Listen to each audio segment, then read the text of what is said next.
I've done like radio and like in school, but like the radio. So like, hey, so this one right here, man. TB about to navigate the hell out those. Yeah, we'll see, man. I'm here. See. We all authentic. We all about to go in, man. All right, but we live. We live right now. I always hit it on you. I always, You always do that. You know what I'm saying? Like I never let you know. We're gonna get started. Hey, Momo, you know how we do, man. You know what I'm saying? We're going to get good with it. Hey, what up, world? Welcome back to another episode of Athletes Vision, where this platform is used to help tell the untold stories of these athletes that's chasing their dreams in the world of sports. I am Mike Nunley. Our guest today is Mortimer Berchie. Cool. And I'm Tyler Benson. And in each of these episodes, we're just going to dive deep into an athlete's story. Before we start the episode, as always, all new episodes come out on Mondays at 8 a.m. Mm-hmm. And make sure you like, comment, and subscribe. Really helps out the channel.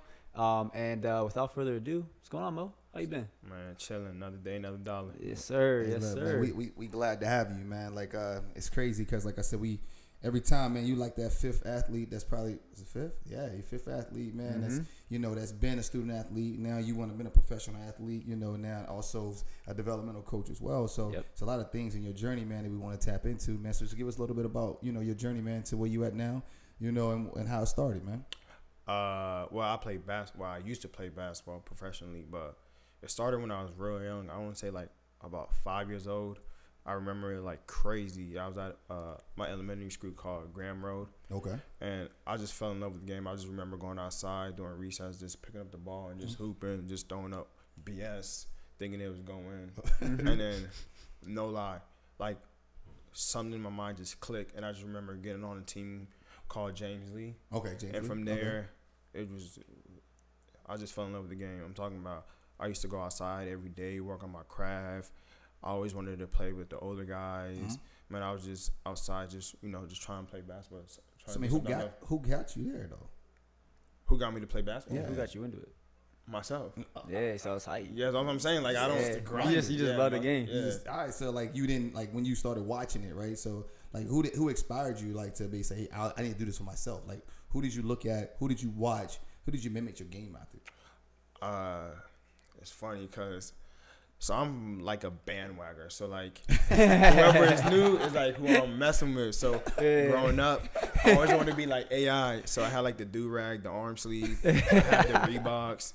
And then from AI, it went to John Wall, to Wade, to Kemba, to Malik Wings, to Kyrie, to CP. Like I was trying everybody. Yeah, he was a blend. Yeah, just a bandwagon. Whoever's trending, whoever's hot. I always say bandwagon, man. I just say you just. It's like you wanted to be able to steal from their games to be able to develop your game, correct? Right? So I wouldn't say bandwagon.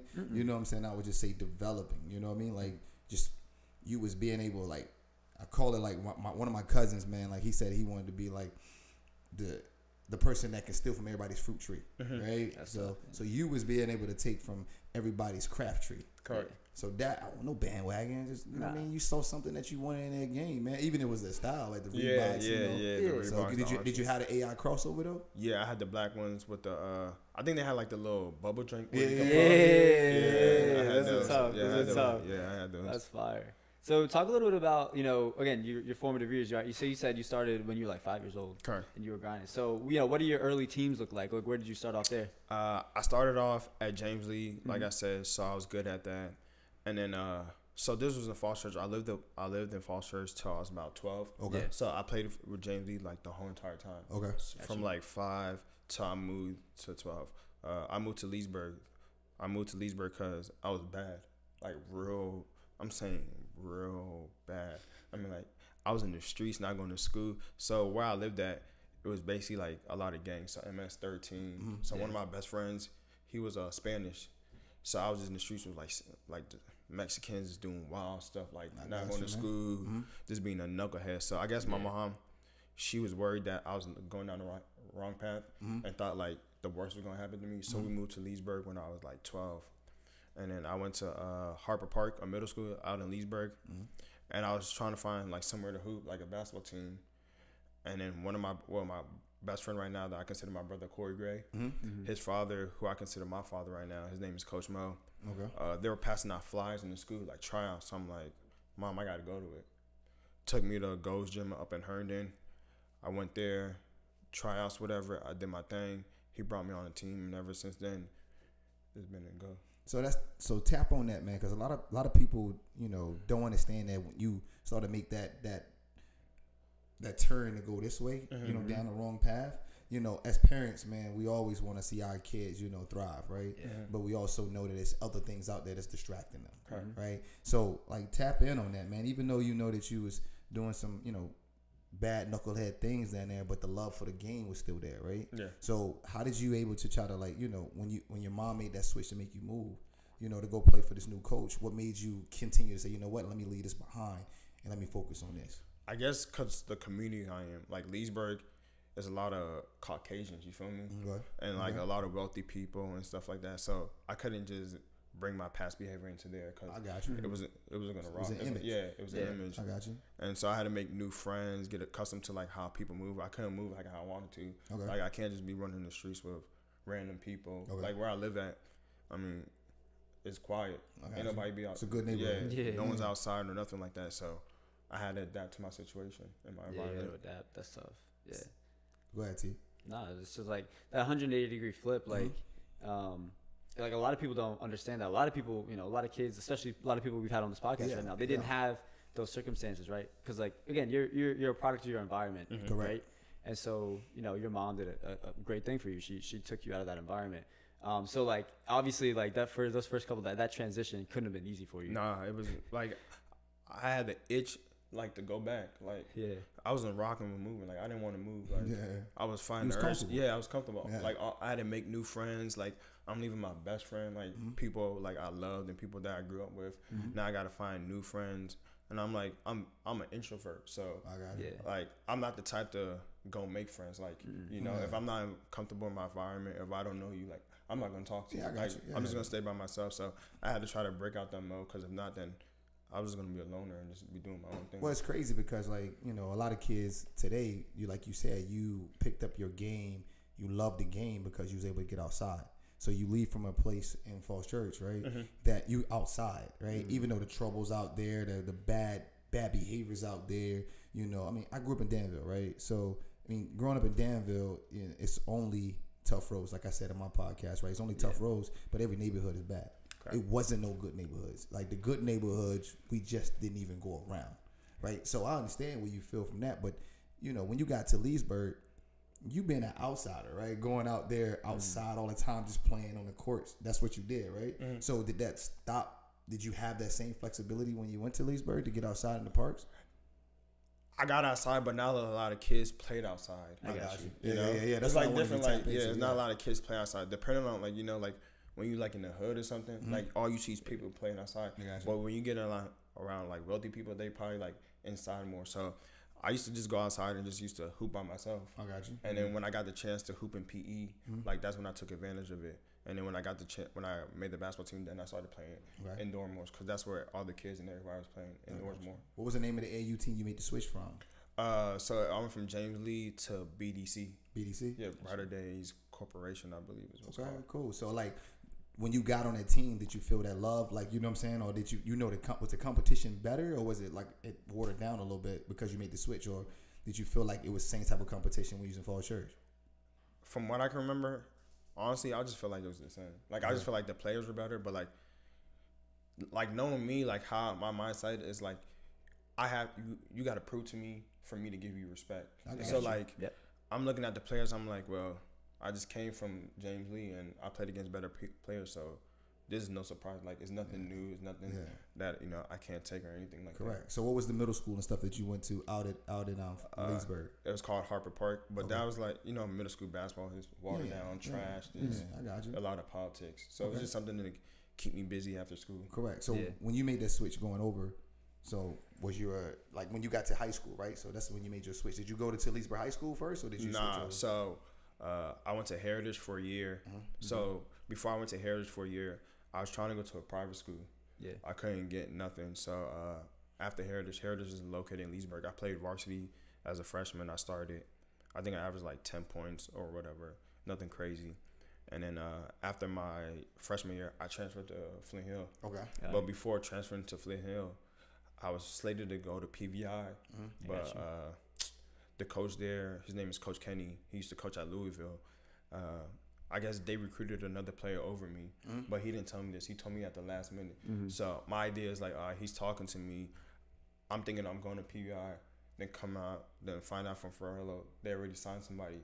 So I scratched PBI off my list, and then I had Middleburg. If I didn't have, so it was just Middleburg or go back to Heritage. I got you. And so the Middleburg coach, his name was Coach Jay. He used to help like come to my father's AU practice and just give us tips and whatever, just help out. And I remember like one time I got into it. Like I said, I'm a hothead, right? So I think I know everything, and then I don't take criticism real well, you know. And I get frustrated easily. So I forget what he said, but me and him went back and forth, whatever, doing practice, whatever. My father got mad. He sat me down, whatever, kicked me out of practice, and I told the coach, that's why I'm not coming to your school no more. And so I didn't go to Middleburg. So right now I just had Heritage, and one of my boys, his name is Trevor. He went to Flint Hill actually, and I guess like 7 of their players are leaving. They were seniors. So he talked to Coach Reed, whatever. Coach Reed told me to come out, and I got they gave me a full ride. Coach Reed never saw me play nothing. He just heard word of mouth. Gave me a full ride to Flint Hill. Yeah, Mo can hoop. You know what I mean? He's a hooper. Mo's a dog. Like, man. so that's one of the things I want to backtrack a little bit. Just for everybody at home, like maybe not familiar with Nova basketball. We've talked about a lot in the last 3 episodes. Flint Hill, PBI, Middleburg, they're all private schools. They're all like I was saying, and I think it was Khalil's episode, like basketball in Nova is crazy. Like it's insane. It's literally, like I said in Khalil's, it's mini college. Correct. Like you said, like you were talking to different coaches, you were trying to get recruited, you got a full ride in high school. So it's like it's a different breed out here. Like you got to survive. And so, and the other thing I wanted to touch on is like you identified, like you knew you were a hothead, right? And you knew that, like, you know, that coach at Middleburg wasn't the coach for you. He could be the coach for somebody else, be like, nah, that's not my fit. At all. And like I feel like a lot of like kids, like, they don't really realize that. Some of them, again, they're stuck at that high school that they go to, that public high school. And so they have to try and figure out how to make that work. But again, you had that talent for basketball. And so you knew, nah, this Middleburg coach for me, transition to Flint Hill, and then, you know, full ride. So take it off from there. Yeah, like I said, like it's not that he wasn't for me. It's just that I guess that interaction, because we were good. But I think just that interaction, it just made things sour. And it was just awkward because we didn't talk for a minute. So it's not like I can hit him up and be like, can I still come to, you know, can I still come to Middleburg? You're going to be like, nah, like, you just cursed me out. You just bugged out in front of me, in front of, like, parents, other players, and now you trying to, you know, come back. You trying to get me to recruit you back. So, I mean, it was cool. You feel me? It planned out well because I went to Flint Hill, and I love Flint Hill. Like, I don't Khalil, Khalil went to Flint Hill. Yeah. Well, he was on the episode, you know, 2 episodes ago. So he came on and was talking about Flint Hill, but he has a whole other perspective. What you have on Flint Hill. Yeah. So I mean, personally, like I love Flint Hill, but I just know how like other people's perspective, just cause like what Coach Reed is now within the organization and building. But when I got there, like he literally gave me the keys to the car. I'm trying to, like I got there 2018. We won the MAC championship. We beat Sidwell. I'm thinking 2018. I'm thinking not 2018, sorry, 2009. And I'm thinking I'm on top of the world. I'm like, all right, I just beat Sidwell. This is my first year of private school. Man, I'm about to go to Duke. I'm about to go to Kentucky. Like, I'm just feeling myself. And I'm like, all right, high school basketball's over. Now we're going to AAU. So we switched from BDC to Hoop Magic. And I'm thinking, all right, Hoop Magic, they got their own facility. Mr. Curtis Simons, he knows like college coaches. They're gonna have college coaches at Hoop Magic, so I'm about to blow up. I did good AAU season. To me, I did good AAU season. Went back to Flint Hill 2010. I think we won the MAC championship again, but I can't remember we won the regular season or the tournament. And I'm still hooping, whatever. I'm getting looks, whatever. My head's getting big, whatever. And then something was telling me, man, I got to just stay humble, you know? And then everything just started, like, I wouldn't say it started going downhill, but, like, my expectations weren't what I was expecting for myself. Like, I didn't see, like, the outcome or, like, the goal. Like, I'm thinking, like, all right, I'm getting Villanova, Duke, so forth. But college coaches, like, Navy's coming or Boston University or Niagara, and I'm in workouts at Flint Hill, like, just blowing off these coaches. Like, I remember one time Boston U came to see me, and I didn't even know it was Boston U. Until I looked at the jersey and I saw it was Boston U, I'm like, all right, like, I'm out of BS doing this workout. Like, that's a full ride rating for me.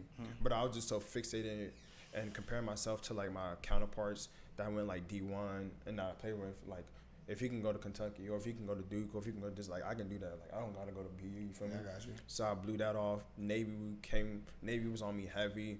I'm like, I'm not doing the Navy route. Like I'm not going the military route. So y'all might as well stop coming for real, or y'all might as well recruit somebody else. Yeah. And then I had Niagara. Niagara was on some BS, and that was pretty much it. So how many D1 offers did you have before? You know what I mean? What did you blew off? How many D1 offers did you have? Honestly, the only ones that I really heard from. So I didn't have D1 offers, but I had like D1 looks. Like I got like how many looks? You're not in the office. How many looks? You know, probably like 10 to 15, but like maybe like 4 of them like were serious. Like other them were like just sending me mail or whatever. Yeah. So you just felt like that you wasn't locked in enough because you felt like you wanted something bigger than those colleges that was looking at you? I wasn't locked in enough, but also I was a knucklehead. Yeah, so growing up, like my father and other coaches was telling me like what I needed to work on, and I'd be like, all right, I got you, I got you. And then when adversity hit, like I'll just snap and I just go right back to like my old habit. I remember what was it, my second to last year in AAU. We went down for like, I think it was some Nike invitation in Florida, and I went with my father, whatever. And then we playing like the number one or two team out from like South Carolina or something like that, like Razorback or whatever. And then me and my father going back at it, whatever. And I just snapped, and he sat me down. And think about it, the Razorbacks, Arkansas, like, so all SEC schools are there. Yeah. And I just snapped, whatever. He sat me down, and I was hooping too. Like I was killing. I was in my bag. I was hooping. And he sat me down. I'm like, come on, bro. Like, what you doing? You feel me? But I guess he was trying to like, teach me like lesson, like you're not running. Yeah, like you're not running this. Like, you feel me? Like, this is my team. Like, you're not about to step over my. You're not about to do what you want to do and expect to, Well, that's tough because it's funny because I was known as a hothead. You know what I'm saying? Yeah. So, but I had to like understand that I was a hothead for different reasons because I got overlooked. Right? Like I was getting overlooked because of the guys that was in front of me. I didn't feel like they was better than me neither, but they got the look because of the size.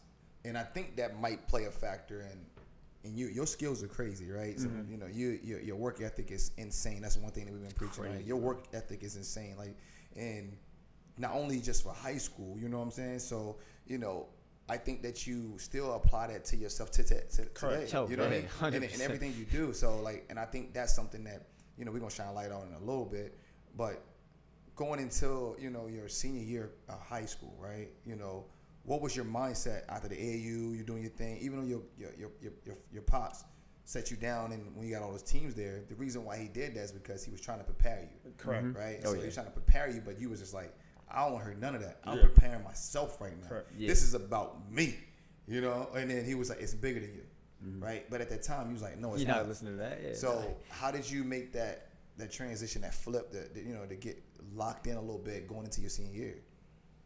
Honestly, I never made the transition. You never made it? Like, I'm trying to, like, I've always been like, I wouldn't say like a hothead.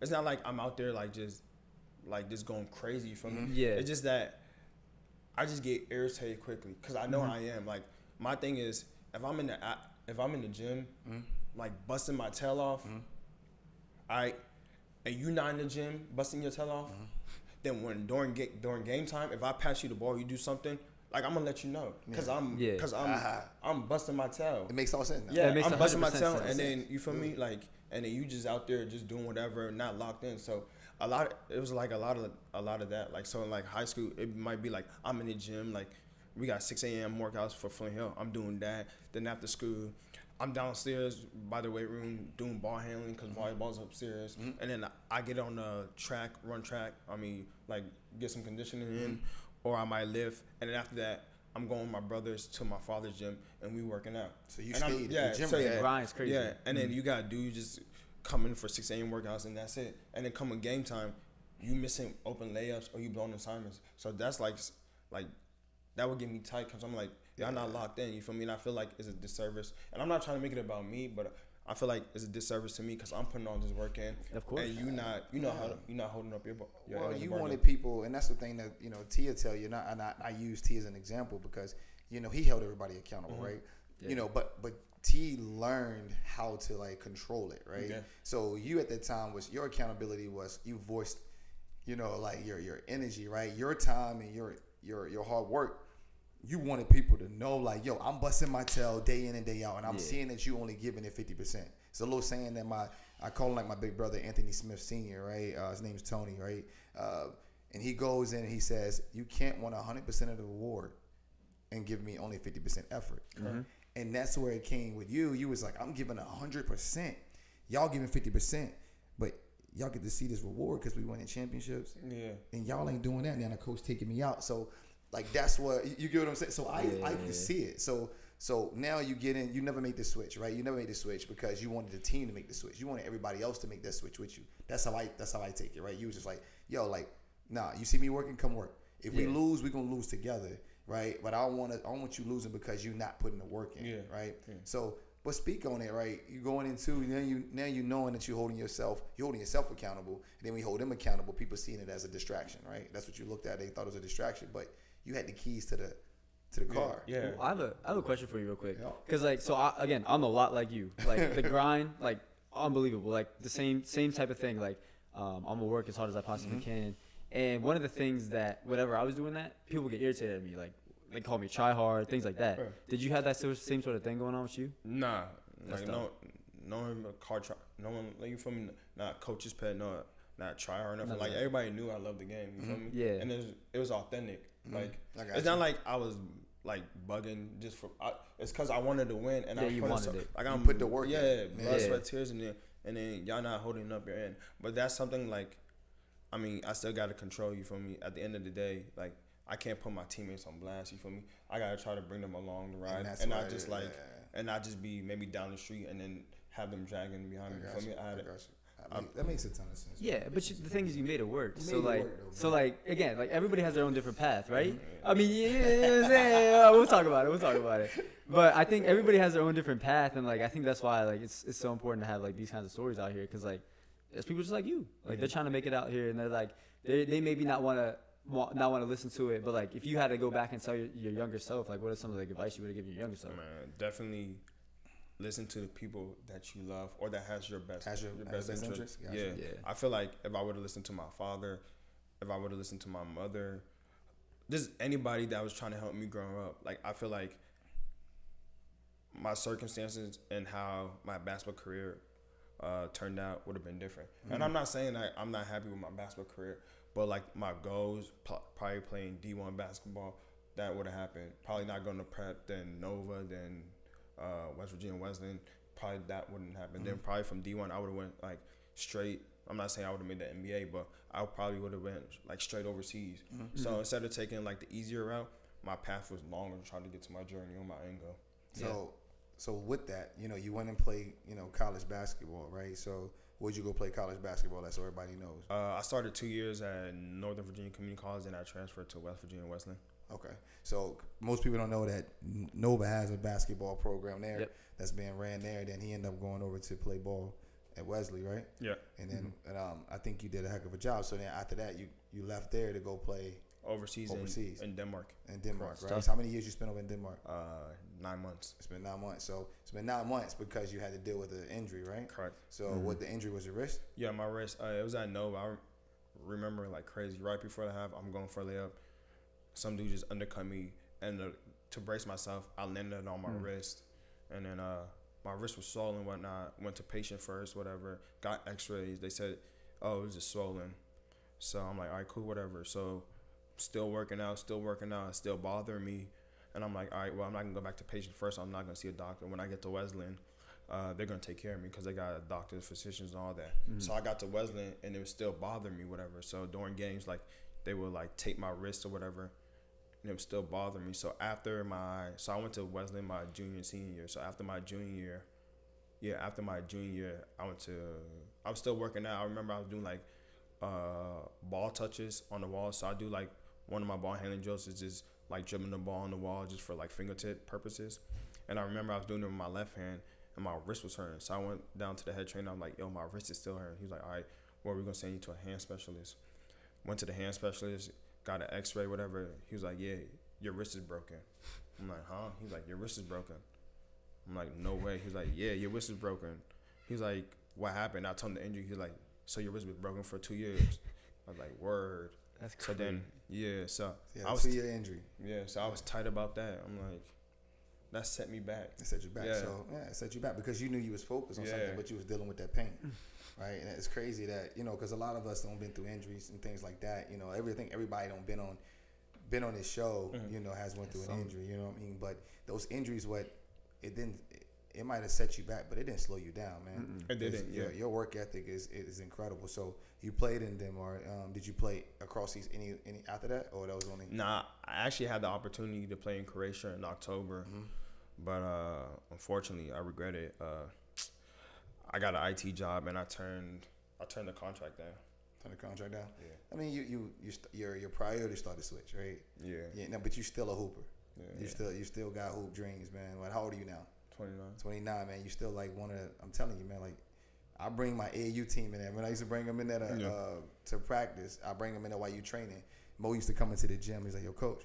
I said, nah, you got the whole gym. You got the whole side. He's like, nah, you got to practice. Nah, I want them to see you work. Mm-hmm. Like, I don't think you ever picked up on that. No. Right? I was like, nah, I need half gym. I got a full team in there, 12 men, and I got 12 young men in there, and I got Mo and Keith on the other side training. And then while they training, I'm going over there and I'm like showing them drills while my team is practicing. They was like, yo, coach is over there. I said, this is how you work. And it went a long way with my team. Right? It went a long way with them. And then that's what we're gonna tap into. Like the next thing was because also Mo is one of the actual one of our developmental coaches over at Second and Sports. Yeah. And it's funny because we met like about 3.5 years ago. Right before COVID. Right before COVID. Yeah, right before COVID. About 3.5 years ago. So 2020. Yeah. Like right before 2020. Like 2019. 2019. So almost going on like 4 years we've been rocking, right? Yeah. But him and I sat down and we had a conversation. Him and I was in there. I'm talking junk to him. Always talking junk to Mo. But it was a brotherhood that was built that night. We stayed in the gym to midnight and just rap. Yeah, I remember about that. life. Yeah. About life. He was like, man, that's what I want. I said, man, we'll go get it.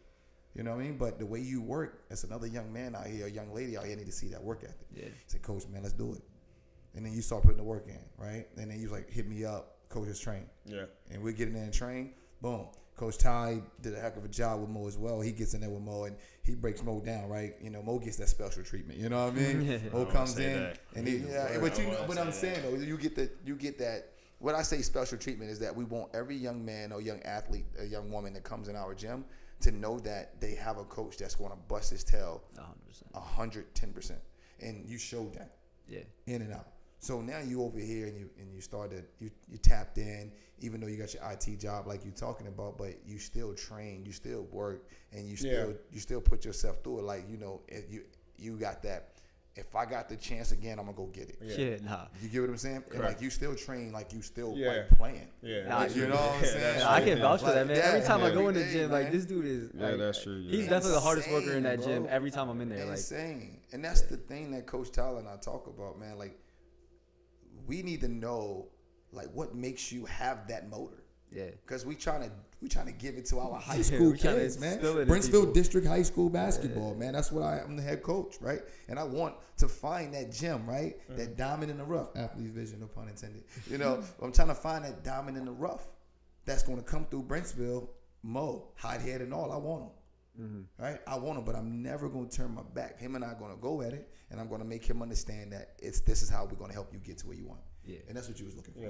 Right? So tap in, man. What makes you keep staying at it, man, before we get into your, that mentorship that you do at Second? Honestly, maybe because I miss it and I just love it. And it's just something, it's just like a sanctuary. Like, I feel like if I don't work out, I just don't feel like myself. So as much time as I can get in the gym and work out, I'm gonna work out. Yeah. And I still play basketball. Like, I just finished up a semi league with DC Heat. So I was still trying to stay in shape for that. Make sure make sure my game is sharp. And then I play in like several summer leagues out in like DC, Maryland. So I'm just trying to make sure I'm sharp. My game is. But make you sure never know who's watching. Yeah, You never know who's watching. One of the things that I want to tap in on that is like, I'm actually reading this book. It's called Atomic Habits. But one of the things that they say all the time is to build a habit. Like, you can have goals. Like, people are goal oriented, right? But the way you really push to that next level is falling in love with the process. And that is, I mean, to a T, what you got, right? Like, falling in love with the process. I actually wanted to go back a little bit and talk about your time overseas, right? Not a lot of people get to have that insight, and not a lot of people get to see, you know, that kind of world. Everybody just sees the NBA, like, oh, man, I'm trying to go there. But, like, talk about that a little bit. Honestly, it was a cool experience. Like, I didn't know what to expect when I got there. I was just fixated on playing basketball. It was like my first contract. Well, it was my first contract, so I just took it. But overall, the experience was cool. Like, the people, I was in Denmark. The people there speak Danish, but like, they were profound in English, so there was no language barrier or anything. So a lot of them spoke English. They took care of me because I was American. I had my own place. Well, I had my own room, but I was staying in like a big cabin with like badminton and like other sports. It was wild. They fed me. The basketball team was all right. It's more. So I played overseas. There's more. A lot of the kids on the team, they were younger than me. It was like one or two kids that were older than me, but a lot of the kids, they were like younger than me. So a lot of the kids, like, they were in, how do I say it? It wasn't really college. It was like called like secondary school. Okay. So it was like high school and college. So a lot of kids were like high school and college, but they were like playing on like the men's team. Oh, I got you. So it was like 17. Yeah, so some of them were like 17, 18, 19. I think, some of them were like 17, 18, 19. And then we had like a junior team where like they brought up like maybe like one or two kids, but the league we played in, they were like actually grown men. I got you. So it was giving them the opportunity to develop their skills over there, but you had Americans on the team. Correct, yeah. And you went over there, but your work ethic, you know, you stayed at it. You know, was you able to get access to the gym a lot? Yeah. I had access to the gym anytime I want. Okay. I remember as soon as I got down, put my stuff down, I went to the gym, but they had practice. I remember that night I was in the gym. Like, I would wake up at 6 o'clock in the morning, go lift with like one of my friends, teammates. Then I get in the gym before they had school, whatever. And then I go to my room, take a nap, whatever, just chill. And then we would have practice. Then after practice, I'd get some shots up, go to my room, chill, eat, then do it again. That's tough. So you had a routine, man. Yeah, and routine. being being out of the country and stuff like that, being over somewhere where, you know, you had to still tap into who you wanted to be, right? And then you know what your goals was. You still trying to play at another level, another higher level, right? Correct. But at the end of the day, you know, you still was trying to bounce back from the wrist injury, right? So that still was something that was in your mind that you was tapping into. Man, like Tyler said, man, like, you know, a lot of people don't get the experience playing across seas, right? But you had that opportunity to do it across there, you know. Would you go back and do it again? Yeah, most definitely. Like, when I was in Denmark, when you go overseas, so you just don't only stay in the country that, you know, brought you over. Like, you're allowed to travel to like other countries because you only have like 1 or 2 games a week. I got you. And then the other 5 or 6 days, you have practice, but practice like 2 hours a day. So you have like mad freedom. So since a lot of the kids on the team were, you know, in school, we had like breaks or whatever. So I remember I think I got there in September. By like November, I was ready to come home. I'm like, all right, like, basketball's cool, whatever, but this is not for me. Like, I'm bored. Like, because the city, Copenhagen, is like 45 to an hour, but like the training is expensive, and then I don't have no vehicle, and I'm not about to break bread to go to the, you know, to pay whatever to get on the train to go to the city. So I'm like, I'm ready to go home. But luckily, they gave me a break to come home for like 2 weeks during Christmas. So that was good to just, you know, get rejuvenated, you know, get my body right, get my mind right for the second half of the season. And then we played whatever. And then the kids had, was it like spring break or something? They had another break where I went to Germany actually for 2 weeks. And I got to meet my mother's sisters and her daughter and like family like I never met and never knew. And I got to walk around Germany. It was beautiful. I loved it. What else? I went back to Germany again later. We also went to Lithuania for a basketball camp. I think their basketball team is in what's it called? Zagreb. You know, what's the league overseas called? Where it's like the really good one. What's the name of that league? It's the really good one. I'm like, trying to think. You got my like mind, they travel all over. Mo throwing the monkey in it, man. I'm trying to, it's at the top of my head. You got me like puzzle, you know what I'm saying? Like, maybe pull out the phone and look it up. Where it's just like leagues where like they got different teams in like different countries and they travel to each country. It's like figure out which one it's like the highest basketball league overseas. It's not ringing. It's not ringing my bell right now. Like, you know, Mo gonna beat himself up. Yeah, man. But nonetheless, it'll come back to you. Yeah, nonetheless, we met like the national team for that team, so we did like a little training camp, whatever. I got you. They put us through a training camp, basketball, lifting, so that was cool. I also went to, I forget what, it wasn't Serbia, but it was like an island like right next to Denmark that I visited. So, okay. So you had an experience, man. Yeah, you got to travel the world for basketball, bro. Yeah, Like, it was cool, man. Yeah. Like, I'll do it again for sure. That's so tough. Yeah. But that's the thing. So now you over at second and none with Coach Ty, myself, Coach Tyler. Over there, we trying to build something, right? Mm-hmm. The thing is, you know, what joy, do you find when we there? Because you still get to work, still get to work on your craft, and I think people come in the gym and see you work, right? So you starting to get, more people, more young athletes that want to come in and work. You know what I mean? And you made a comment like earlier today when I saw you was in the gym, and you was just like, we need to get one in here. Yeah, every day. Every day. We Yeah. need to get somebody every day, you know? And that was like, I saw that energy, and you know what I'm saying? I was like, I'm like, yo, Mo's with it right now. It's like, yo, we need Monday, Tuesday, Wednesday. We need to get one every day. So, but speak on that. Like, what made, now that you knowing that you want to give somebody else the opportunity or help them reach the goals that you have and get even higher. So speak on that, man. So, growing up, if I didn't play basketball, I wanted to do something basketball related. Mm-hmm. So, my biggest thing is I love training. So, working out is like my forte. So, I love that. So, I wanted to really tap into like being a trainer. I know a lot of people like tapping into coaching, but I don't mind doing coaching, but I don't like all the politics that come with coaching. I like to be behind the scenes, getting players better, and then they go to their respective teams and play. So, just trying to give back to, just the community. Like, I was fortunate enough and blessed to have like people in my life, like my father, your brother, other trainers that helped me get to where I needed to get. So now I feel like it's my obligation to help the next generation try to reach their goals. I love that. That's huge. I love that, man. I love that. You know what I mean? And it's gonna happen. You know what I'm saying? Because somebody's gonna understand that we not easing up. Yeah. On any of their potential, right? We want to bring it out of them, right? They might not see it, the first 6 months, because people now, they want instant gratification. They want facts. They want that every single time. They want it. But you've been working with, some of the college players that come home. You was just in the gym with what's the name? TJ. TJ. You've been in him with the gym since he's been home. He just left to go back to school and stuff like that. But you've been in the gym, man, and then tapping in, working with, beginners in basketball to someone that's playing on a college level that's looking at an opportunity like you had, right? What were some of those conversations like, man? So really, honestly, the conversation with the little ones is just to be patient.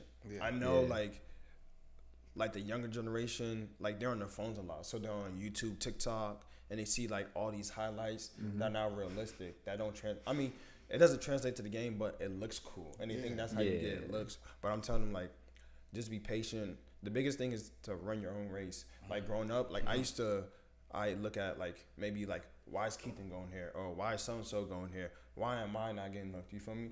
Instead of just being, just keeping my head down and running my race. So I was just tell, like, the younger kids, I'm trying to just tell them, like, stay with it. Like, it's not going to happen overnight. It's not going to happen in a week. It may not even happen in a year.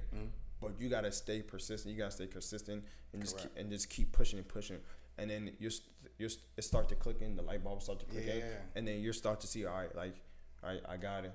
And with the older generation, it's just telling them that, once you get out of college, once you're in college, like, you got, if you want to play professionally, then you got to give yourself the best opportunity to get to that journey. Because once you get out of college, making it to the NBA is really hard. It's only 425 players, so you gotta be, you gotta be one of the best players in the world. And then overseas, they only allow 2 Americans.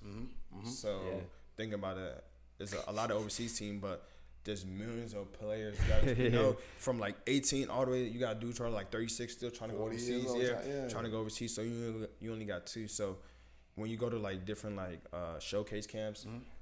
International camps, whatever, overseas camp, like take full advantage of it. Get somebody who's an agent, put out film, like just do something that'll stick out from like the rest. Where international team be like, oh, I want to bring them on my team.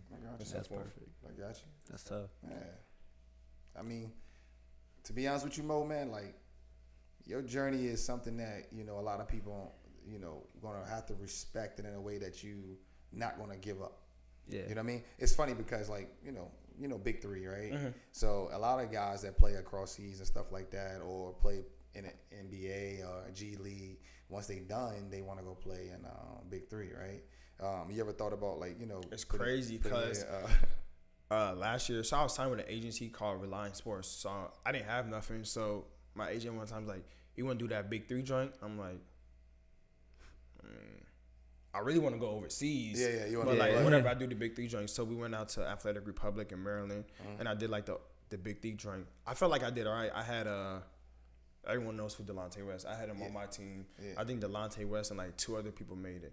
But no slight to Delonte West, but like he wasn't doing nothing. You feel me? But just the name and the public, you know, who he is, and like trying to help him, you know, trying to get him, help him get his feet, get back on his feet. Like he got the joint over me, but Big Three was like cool and all, but like I really wanted to go overseas. But like I don't have no slide against like the Big Three. Like if someone gave me the opportunity, like I definitely I definitely like I'm a hooper, so like it don't matter. Like I'm about to go hoop after this. Like it don't matter. Like someone can hit me at like 7 o'clock at night, and be like, "You want to hoop?" If I'm not free, I'm in my car going hoop. Like I just love hooping. Like so we got to try to invest, man. You know what I mean? Like you still got time. And I think that these younger generation, man, they need to see that, you know. Like we not giving up, you know what I mean? I think that that's something that, you know, we don't want to go unnoticed. Not your work ethic, you know, your drive, your commitment, your dedication, man. That all of that, you put it all out there. You know what I mean? And I think that's, for me, this has been, you know, a heck of an episode just to get that, so people get to know who you are, right? You know what I'm saying? Like, so, you know, in closing, what would you say to the younger generation out there to get them to understand why you work the way you work? Honestly, it's just no one motivated me. Like I've never been the type, or my father like even Coach Mike can attest to this. Like no, it's hardly that everyone hits me and just be like, you trying to work out? It's always me extending myself and reaching out to people, whether that's my friends, my coach, or my father. Like, what are you doing today? Like, can I work out? Can you get in the gym? Like, so it's just my inner drive. So like you got to find something that, you know, that's going to get you over the top, or something that you love that's going to get you in the gym. And my biggest thing was just to work hard. I'm not saying working hard is going to get you to where you want to be, but it's damn sure going to give you a good chance to get there. So without hard work, like you're not going to get there. Like obviously if you like one of like the top prospects in the country, whatever, you can get there straight off of talent. Correct. But once the talent's equal, what's going to separate you? And I just believe like working hard is going to give you the best opportunity. Like I said, it might not get you to where you want to be, but it's going to get you, at least give you an opportunity to get there. That's so tough, bro. And that's the reason why we're doing this podcast. 100%. You get what I'm saying? Yeah. That's the whole reason. Right there is the reason why we're doing it, right? Because we don't have top 100 people right now.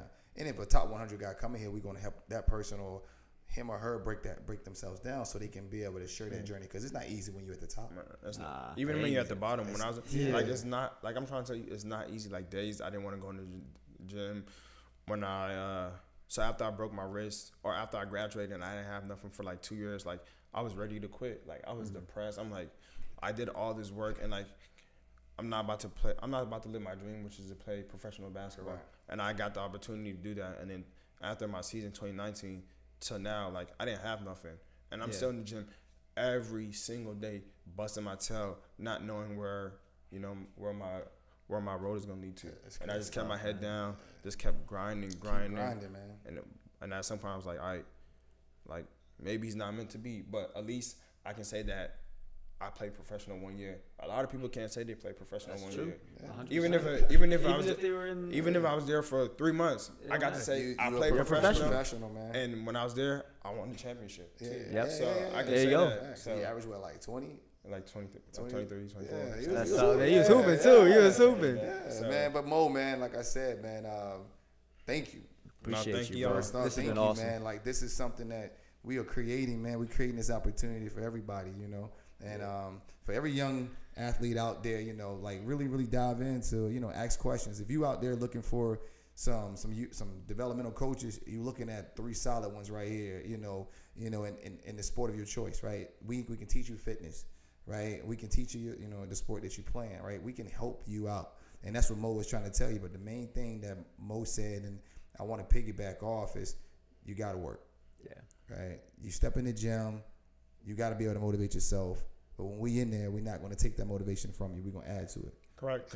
One thing I'll say, because when you get to college or whatever, you don't got nobody to motivate you unless you, other than your teammates. Like the head coach, he's not about to babysit you and be like, you need to get in the gym. Like winning games is how he lives. It's his livelihood. Yes. So if he's not winning, if you're not helping him produce, then you're on the bench. So that motivation has to come within yourself. And your parents can't call you every day. Like, you need to get, did you get in the gym? Like, you about to be grown on your own. So you got to, it got to come within you. Either you got it. Like I tell people, either you got it or you don't got it. Facts. But you need to make a decision quickly before time runs out. And you look back on your journey and be like, man, I wish this would have happened. I wish that would have happened, and so forth. That's what we need to hear, man. That's what we need to hear. T, what you got, man? Nah, man, just appreciate you coming on, bro. Like he said, like this is the whole reason we have this podcast is to get these stories out there. And again, like it's motivation. Like you played professionally, you had like those trials and tribulations coming all the way through, but you still got it done. Like you still played professionally, you still won that championship. So, man, it's really powerful to everybody here. And then the fact that they have access to you, you know, as a mentor at second to none is even better. Yeah. So really appreciate you, bro. I appreciate y'all for having me. For sure, man. Anytime, man. Hey, big shout outs to Second to None Sports. Shout out Ty, man, you're doing a heck of a job, man. We putting people in there that's gonna. The mentees are becoming mentors. I said that to Khalil on his episode. You know, and Mo, man, like I said, whatever we can do to continue to grow. Yeah. We here, man. Like as always, man, another episode is down. TB, as we always do, get us out of here, man. Hey, man, make sure you like, comment, and subscribe. New episodes every Monday, 8 a.m. Make sure you tapped in. But Mo, appreciate you, dog. Appreciate you having me, man. All right, bro. Yeah, anytime, man. You know the vibes, man. Already. Yeah, you already. Yeah. See you later. We out of here.